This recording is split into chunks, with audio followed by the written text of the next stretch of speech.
Hello and welcome to my channel, Vice. Darn it! None of you fell for it, did ya? Good evening, ladies and gentlemen. I'm his guest, InaneDragon. Vice Rhino was too lazy to make a video today, so I've hijacked the channel for just a little bit. Today, we've got a bit of a legend here, the one, the only, Nazir! And in this video, he'll be telling us why NASA has never gone back to the moon after Apollo 20? Okay, not only must I have heard that wrong, I've got to be getting ahead of myself. Mr. Ra, take it away!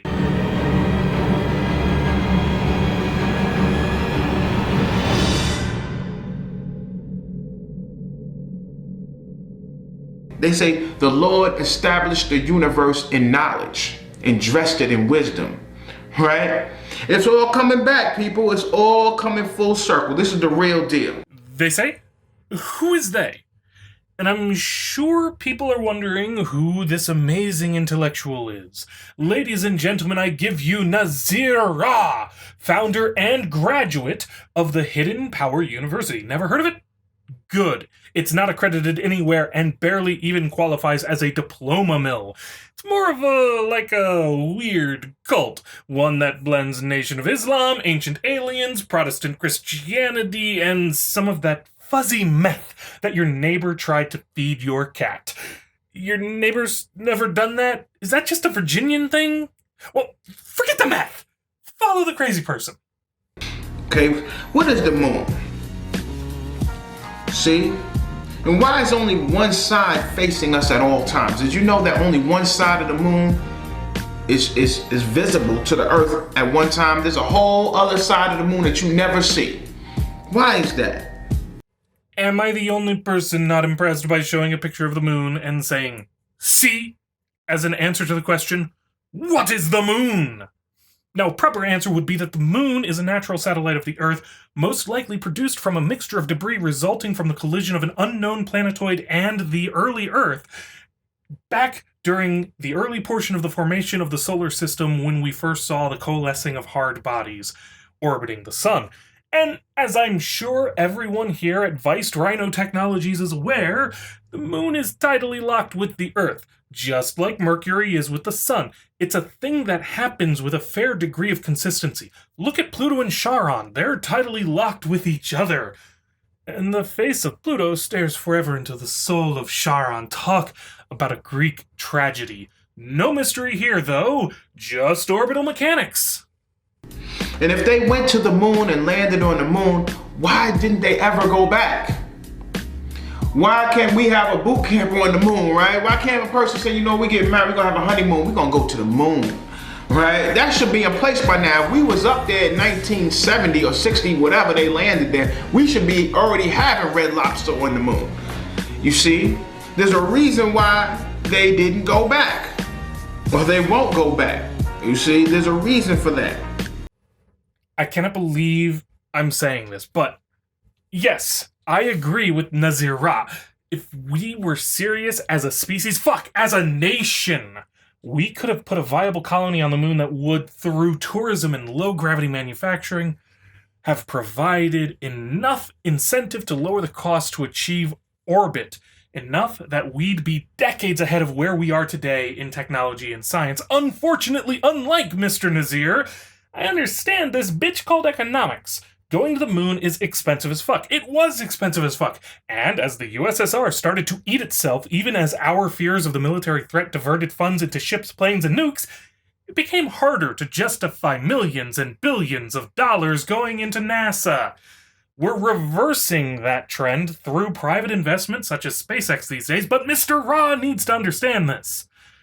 There's no mystery or conspiracy behind not going back to the moon. By the last moonwalk, we had reached the limits of what we could learn through manned missions to the moon with the technology of the era. Going back to the moon again certainly wouldn't have further inspired the nation. So like a bored child, America turned away from the stars and focused on more immediate concerns. It's that simple.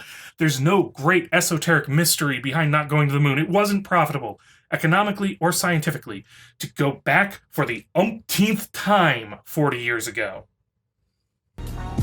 What does universal law say about all this? They say, as above, so below. They say, as within, so without. The master teaches us that the kingdom of God is within man. When they asked him, they said, the kingdom is within man. It's within you. Honestly, this is just a gibberish mishmash of Greek Hermeticism and a random passage from Luke in the New Testament of the Christian Bible. I don't think your black Jesus has anything to do with it either, if I'm honest. They found an Africoid mummy on the moon. Okay? And you could watch the video and try to, see how somebody would want to hoax that, or how you're going to hoax that, you see. But they found this particular being on the moon. It's a mummified female, okay? And they found it on the moon. It was Apollo 20. I think it was Apollo 20 mission. And we're going to let you check out that video. Yes, it was reported that during Apollo 20, an alien mummy was recovered from the moon. This was a joint US and USSR mission to the moon following Apollo missions 18 and 19. Problems? Apollo 17 was the last Apollo mission. Also, it was reported on YouTube. Don't get me wrong, plans existed for Apollo missions 18 through 20, but they were scrapped due to budgetary issues. The rocket boosters that had already been built for these missions were used to launch Skylab instead, so there weren't even any rockets available to launch secret Apollo missions. Worse still, shortly after the videos related to the so-called Apollo 20 mission were released to YouTube, the sculptor behind the hoax admitted to his deception. That's right, all of this is a known fake. It's interesting enough that I'll be making a video detailing the whole hoax at a later date. But you'll have to come over to my channel if you want that story. Unless a certain Rhino steals the idea from me first.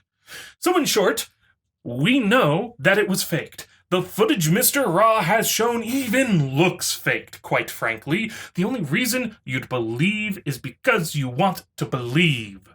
But I want you to keep in mind that this is what's going on. They will release information because they know you're not gonna believe it. And they know most people are so busy working, trying to, have food, clothing, and shelter most of their waking days. Most of the time that you're awake, you at work, right or wrong. So they know you really don't have time or power or anything. It really doesn't matter. So they just release this information. They'll release these videos and then act like they don't exist. You see? And partially one of the things that is so when people bring these things up, they'll just say, oh, that's a hoax. But they covered themselves because they already put it out and told you the truth. Of course, the infamous conspiracy of they. I really hope to meet they someday. They are simultaneously the most effective and incompetent evil secret organization in the universe. They have been caught by the Flat Earthers, the Young Earthers, ancient alien advocates, and now even Hidden Power University founder, Mr. Nazir Ra. Come on, people, I'll play another clip from this video. Tell me that beautiful stage prop shine is the lunar surface. I fucking dare you. I'll level with you, Mr. Ra. I'm part of they, and I can categorically deny that they, and by they, I mean we, have ever released this well-crafted but obviously fake footage. If you would like to convince me otherwise, please demonstrate the international conspiracy involving NASA, the former Soviet Union, and, well, thousands of scientists and industrial workers the world over. I'm so very tired of they getting blamed for everything. Sometimes, Nazir, it's you. You fell for an obvious hoax that's been uncovered for years. One that doesn't even make any basic sense. We used the very rockets needed to launch these secret Apollo missions to put Skylab in orbit, for crying out loud. Where did the millions of dollars for these missions come from, Nazir? Why would they care? You got these old scientists from NASA. Now they're about to die, whatever, and they spilling all the beans. They spilling all the beans. Watch this video.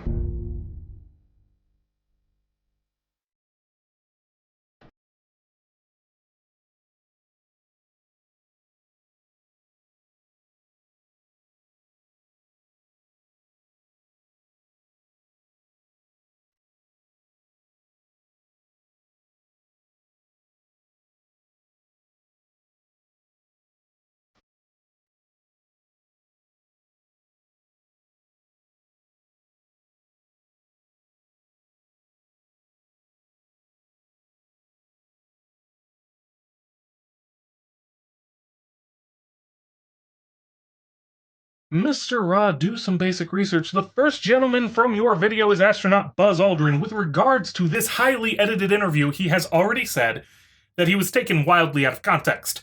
The second fellow, one Ken Johnston, failed to even qualify as an astronaut.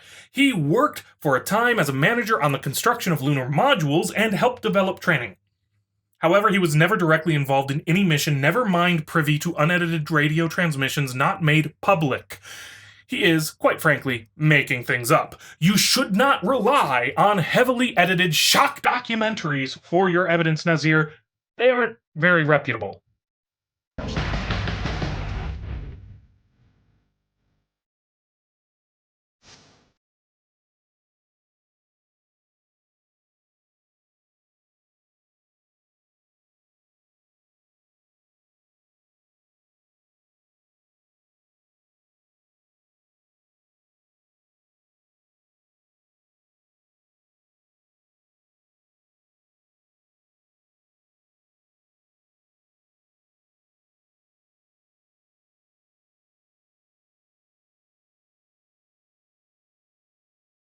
I readily grant. Their CGI is decent, impressive even. Sadly, the grainy pictures you present that were used for the CGI could be just about anything. And without knowing their provenance, no one can or should judge them as credible. It's known that a number of black and white pictures provided by NASA to the likes of Ken Johnston were digitized using a shitty scanner with debris on the scanning bed with the contrast heavily turned up.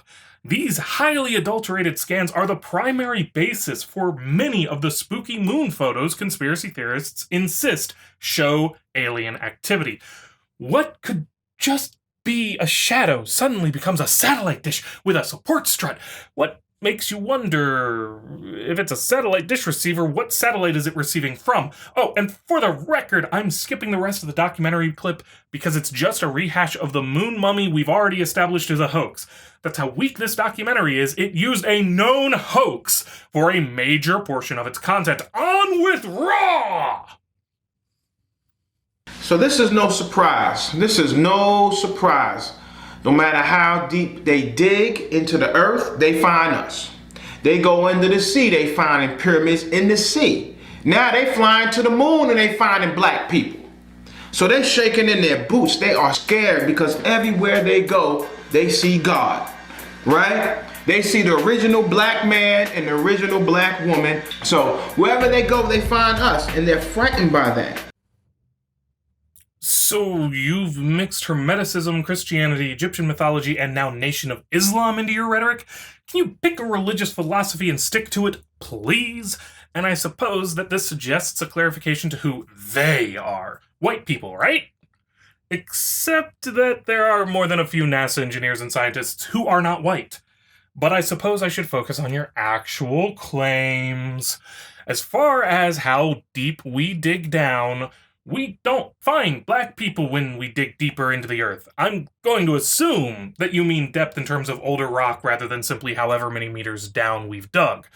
Because thanks to living on a planet with active tectonism, what you find as you dig deeper will change radically depending on where you are on the planet and all kinds of other little details. At least until you've gotten to that warm, nougaty center that we call the asthenosphere.